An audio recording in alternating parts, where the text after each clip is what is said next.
पिछले एपिसोड में हमने देखा था कि हेवन मैसेंजर जो था वो यहाँ पर आ चुका था लीमुआन की सोल को अपने साथ ले जाने के लिए, लेकिन वहाँ पर वांग आ जाता है जो अपनी पावर का इस्तेमाल करते हुए उनके साथ लड़ना शुरू कर चुका था ताकि वो लोग लीमुआन की सोल को वहाँ से ना ले जा सके। उनके बीच में काफी जबरदस्त फाइट शुरू हो जाती है। वांग अपनी फ्यूजन बॉडी का इस्तेमाल करते हुए उस हेवन मैसेंजर के साथ लड़ना शुरू कर चुका था, लेकिन हेवन मैसेंजर तो रुकने को तैयार नहीं था। वो बहुत ज्यादा भड़का होता है क्योंकि पिछली बार भी वांग ने ही उसका काम खराब किया था, तो इस बार वो पूरी तैयारी के साथ आया हुआ था ताकि वो यहाँ पर वांग की जान ले सके। पर वांग हिम्मत नहीं हारता, वो यहाँ पर कैसे भी करके लीमुआन को बचा कर ही रहेगा, अब चाहे ये काम करने में उसकी जान खुद की क्यों ना चली जाए। जिसके बाद यहाँ से ये एपिसोड शुरू होता है। तो इस एपिसोड की शुरुआत में एक खतरनाक वाला अटैक लगने की वजह से वांग की हालत खराब हो चुकी थी, जो देखकर ज़ारू काफी ज्यादा घबरा जाती है वांग के लिए। लेकिन फिर भी यहाँ पर वांग हिम्मत नहीं आता, वो अपने भाले को बाहर निकाल लेता है और उसकी मदद से वो हेवन मैसेंजर के साथ लड़ने को तैयार था। वो बस ज़ारू को यकीन दिला रहा होता है कि तुम्हें घबराने की जरूरत नहीं है, कुछ भी क्यों ना हो जाए मैं हूं ना, मैं तुम्हें बचा कर ही रहूंगा, बस मुझ पे भरोसा करना, तुम्हें कुछ होने नहीं देने वाला मैं। जिसके बाद वो फिर से हेवन मैसेंजर के साथ लड़ने जा चुका था। लीमुआन जो थी वो यहाँ पर ज़ारू के अंदर से ही कहने लग जाती है कि नहीं रुक जाओ, तुम्हें ये करने की जरूरत नहीं है, मुझसे ये देखा नहीं जा रहा, पिछली बार भी मेरी वजह से तुम्हें कितनी ज्यादा तकलीफ हुई थी और इस बार भी उसी तकलीफ का तुम्हें सामना करना पड़ रहा है। इससे बेहतर होता कि मैं मर ही जाती, मैंने तुम्हें कितनी ज्यादा मुसीबत में डाला इसके बारे में मुझे खुद नहीं पता। तो वो यहाँ पर अपनी पावर का इस्तेमाल करना शुरू कर देती है। न जाने वो क्या कर रही थी, पर जो भी था वो बहुत ज्यादा खतरनाक था। वो कहती कि मैं हमेशा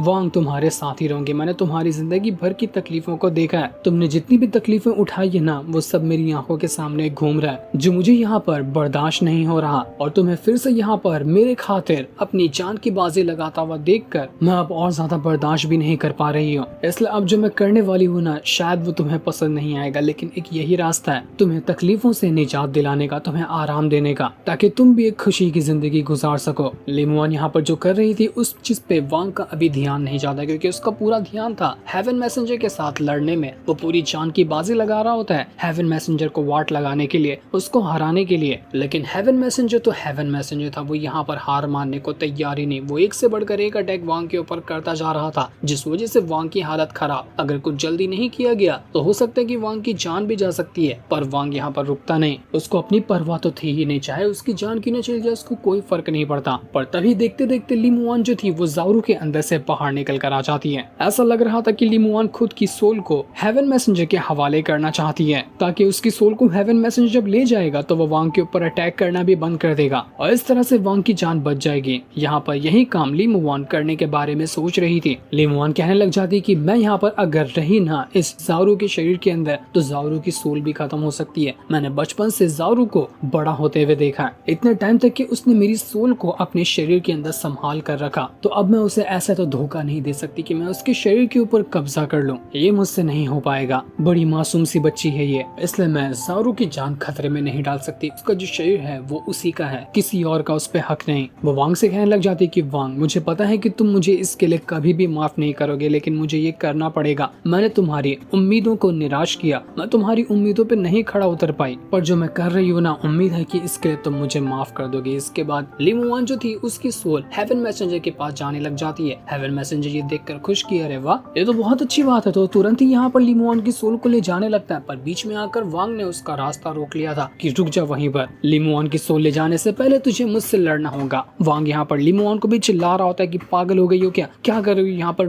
रिटर्न जाओ तुम, ज़ारू के शरीर में तुम्हें रिटर्न जाना पड़ेगा, मैंने वो प्रोटेक्शन बैरियर बनाया ना उसके अंदर ही रहो। लेकिन लीमुआन कहती कि नहीं वांग बस अब बहुत हो गया, अब इन सारी चीजों को खत्म करने का टाइम आ चुका है। तुमने मेरे पर न जाने कितने एहसान किए, मेरे लिए कितनी तकलीफें उठाई है, तुम्हारी हर एक तकलीफ मुझे याद है, मैं तुम्हारे एहसानों को कभी भी नहीं चुका पाऊंगी। मैं बहुत ज्यादा खुश हूँ तुम्हारे जैसा जीवन साथी पाकर, तुमने मेरी जिंदगी को खुशियों से भर दिया था, तो तुम कभी उदास मत होना कि तुमने मुझे खुश नहीं रखा। मैं बहुत ज्यादा खुश थी। वांग के दिमाग में आग लग चुकी थी, उसकी आंखों से आंसू निकलने लग जाते हैं कि नहीं लीमुआन ये क्या कर रही हो, तुम्हें ये नहीं करना चाहिए। लीमुआन वांग से कहने लग जाती कि भले से मेरी सोल खत्म हो जाएगी लेकिन हमारा प्यार कभी खत्म नहीं होगा, ये एक ऐसी चीज है जो हमेशा हमेशा के लिए कायम रह जाएगी।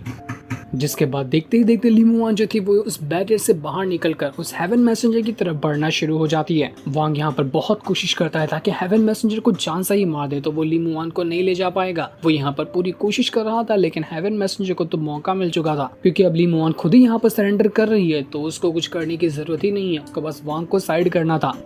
तो वो यही करने लग जाता है। वो तुरंत ही यहाँ पर लीमुआन की सोल को ले जा रहा था लेकिन वांग बीच में से हटने को तैयार ही नहीं। वो भड़क जाता है, बिल्कुल पागलों के जैसा टूट पड़ा था हेवन मैसेंजर के ऊपर कि तुझे मार कर ही रहूंगा, तू मरेगा ना तो यहाँ पर लीमुआन नहीं ले जा पाएगी तुझे, तू उसको नहीं ले जा सकता चाहे कुछ भी क्यों ना हो जाए। वो वहाँ पर फिर से अपने लाइफ और डेथ के आर्टिस्टिक कंसेप्शन को समन कर चुका था, जिसके अंदर ही वो लीमुआन को फंसा देता है ताकि वो वहाँ से बाहर ना निकल सके। और तब यहाँ पर जब वांग की असली पावर को उस हेवन मैसेंजर ने देखा था तो वो दंग रह जाता है कि अरे इसके पास एंशिएंट गॉड वाली पावर कैसे आई? इसकी पावर तो बड़ी मिस्टीरियस और खतरनाक है, हमारे ही क्लान से मिलती जुलती है, लेकिन ये इसको मिला तो मिला कैसे? तो वो भी यहाँ पर अपनी पावर को एक्टिवेट करते हुए वांग का जो आर्टिस्टिक कंसेप्शन का अटैक था उसको डिस्ट्रॉय करने की कोशिश करता है। यहाँ पर हेवन मैसेंजर पावरफुल तो ज्यादा था, उसके अटैक भी खतरनाक थे, लेकिन वांग यहाँ पर पागल हो चुका था। वो अंधाधुंध जो समझ में आया, जैसा समझ में आया वैसा अटैक कर रहा होता है। इस वजह से कुछ कुछ अटैक उसके हेवन मैसेंजर पे भारी पड़ते जा रहे थे और कहीं कहीं देखकर लग रहा था कि यहाँ पर वांग जीत भी सकता है हेवन मैसेंजर के खिलाफ। वो दोबारा से अपनी जायंट फिगर को समन कर चुका था,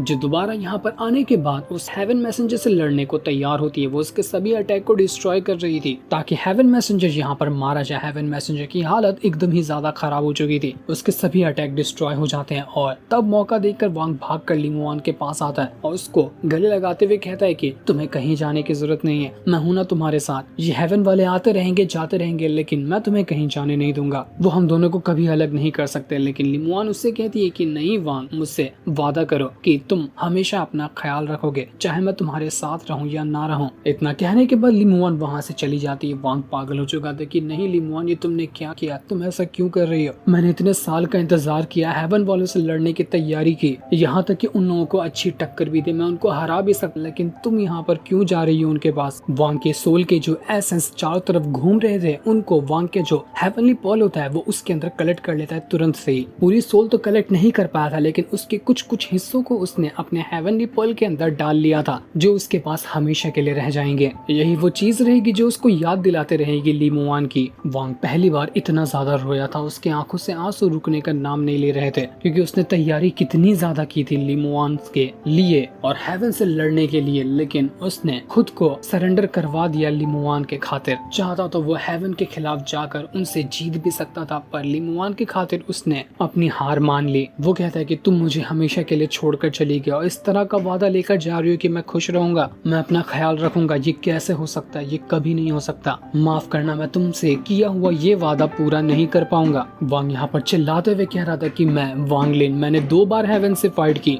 और दोनों बार जीतते जीतते मैं हार गया। हाँ, मैं हार गया, उस हेवन के सामने हार गया जो सबसे ज्यादा पावरफुल है। चाहे फाइट कितनी भी खतरनाक क्यों ना हो, नतीजा जो होता है वही चीज मैटर करती है और दोनों बार नतीजा मेरे पक्ष में नहीं आया, जिसकी वजह से मेरी हार हुई। खुद को कभी माफ नहीं कर पाऊंगा मैं। वो बात सच ही है कि जो गॉड चाहते हैं ना वही होता है। उनकी मर्जी के सामने चाहे कोई कितना भी पावरफुल क्यों ना हो, वो कुछ नहीं कर सकता, उसे हारना ही पड़ता है। जिस तरह से आज मेरी यहाँ पर हार हुई है।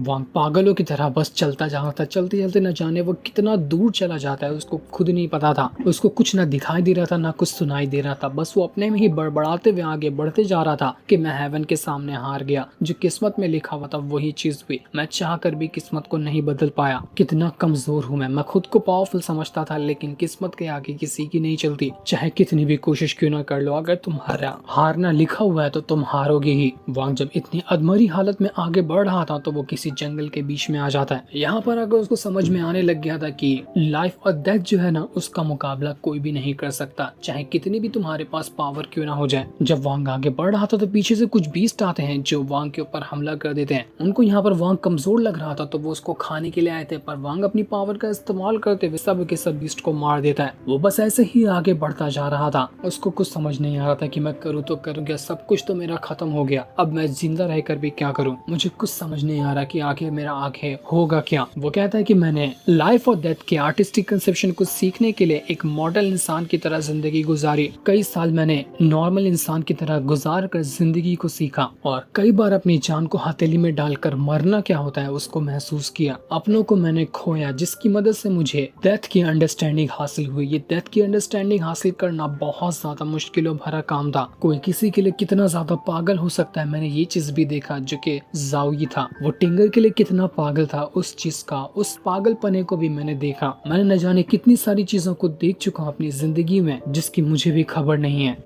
वो कुछ ऐसी बातें कह रहा था कि जिसको समझना भी मुश्किल हो। बस वो बड़बड़ाते हुए आगे बढ़ता जा रहा था। वो कहता है कि जब गॉड किसी चीज में लाइफ डालते हैं ना, तो उनके ही हाथ में होता है कि कब वो उसके अंदर से लाइफ निकाल लें। हर चीज पहले से ही लिख दी जाती है, चाहे कोई इंसान कितनी भी कोशिश क्यों ना कर ले, ना वो लाइफ से आगे बढ़ सकता है ना वो डेथ से आगे बढ़ सकता है। मैंने जो अपने आर्टिस्टिक कंसेप्शन में लाइफ और डेथ को सीखा है, उसकी अंडरस्टैंडिंग आज मुझे ली मुआन को खोने के बाद बहुत ज्यादा बढ़ चुकी है। मैंने लाइफ को लाइफ की तरह और डेथ को डेथ की तरह देखना समझ चुका हूँ। मैं शायद पागल था जो ये सोच कर रखा था कि अगर मैं कोशिश करूँ तो मैं डेथ को लाइफ से बदल सकता हूँ, किसी मरने वाले इंसान को मैं बचा सकता हूँ, लेकिन ये कभी नहीं हो सकता। जिस तरह से मैंने ली मुआन को खोया है, ऐसे ही हो सकता है कि आगे और भी चलकर लोगों को खो जाऊं, पर मैं कुछ नहीं कर सकता। जब तक कि वो इंसान जिंदा है तभी तक कि मैं उन्हें बचा सकता हूँ। लाइफ हेवन से बन कर आती है और अर्थ पे आकर खत्म हो जाती है। यही एक सर्कल होता है लाइफ और डेथ का, जो हमेशा चलता रहता है, जिसको रोकना नामुमकिन है। वो बस ली मुआन को याद करते हुए उसको थैंक यू कह रहा था कि ली मुआन, तुमने जाते जाते ना मुझे लाइफ और डेथ की सच्ची मीनिंग समझा दिया है। मैं अब जिंदगी और मौत को बहुत अच्छे से समझ चुका हूँ तुम्हारी वजह से। तुम जहाँ पर भी रहोगी, उम्मीद है कि तुम खुश रहोगी। मैंने तुम्हारी जिंदगी को काफी कठिनाइयों से भर दिया था, लेकिन अब उम्मीद करता हूँ कि तुम्हारी जिंदगी में खुशियाँ आ जाएंगी। मुझसे दूर रहकर ही शायद तुम खुश रह सकती हो। वो अपने माता पिता की भी सोल को बाहर निकाल लेता, उनसे कहने लग जाता है कि मम्मी पापा, मैं बिल्कुल पागल था। मैंने सोच कर रखा था कि मैं आपकी सोल को बचा लेता हूँ ना, तो मैं आपको दोबारा से जिंदा कर सकता हूँ। इसी वजह से मैंने आपकी सोल को हेवन तक में जाने नहीं दिया। शायद मैं पागल था। मैं सोच कर रखा था कि कोई तो तरीका होगा जिसकी मदद से गॉड की मर्जी को उसके खिलाफ जाकर भी जीत हासिल की जा सकती है, लेकिन आज मुझे पता चला कि ऐसा कुछ नहीं हो सकता। हमेशा अपनी मनमानी करता रहा, किसी की भी मैंने कभी नहीं सुनी, लेकिन अब मुझे समझ में आ चुका है कि आपकी जो जीत होगी ना, वो हेवन में जाने के बाद ही होगी। आप हेवन में जाओगे और वहां जाकर आपकी एक नई जिंदगी की शुरुआत होगी। मैं बस यहाँ पर आपको कैद करके रखा हुआ था। उम्मीद है कि आप मुझे इसके लिए माफ कर देंगे। वो अपने माता पिता की भी सोल को आजाद कर देता है उन्हें हेवन में जाने के लिए। वो सोल जो थी वो यहाँ पर वांग को गले लगाते हुए कहती है कि तुम्हारा बहुत बहुत शुक्रिया, तुम जो भी करोगे ना, हमें तुम्हारे ऊपर नाज होगा, तो कभी उदास मत होना, हमेशा खुश रहना। वांग को अपने बचपन की चीजें याद आने लग गई थी, जब उसके मम्मी पापा ने उसको पाल कर बड़ा किया था। उसके लिए कितनी परेशानियां उठाई थी। बहुत ही गरीब परिवार से वो आते थे, लेकिन वांग को हमेशा उन्होंने खुश रखा, जिसके बाद उसके पेरेंट्स की भी सोल वहाँ से गायब हो चुकी थी। आज वांग पहली बार खुद को हारा हुआ महसूस कर रहा था कि मैं हार गया, मैं हर एक चीज से हार गया जिसके बारे में मैंने सोच कर रखा था कि मेरी जीत होगी। पहली बार इस सीरीज में हमने वांग को इतना ज्यादा टूटा हुआ देखा। उसको हमेशा लगता था कि नहीं, कोई ना कोई तरीका निकाल कर मैं किसी से भी भिड़ जाऊंगा और जीत जाऊंगा, लेकिन आज उसको पता चला कि पावर ही सब कुछ नहीं होती, कभी ना कभी हारना पड़ता ही है। और जब उसको पता चला वो चीज उससे बर्दाश्त नहीं हो रही थी, वो एकदम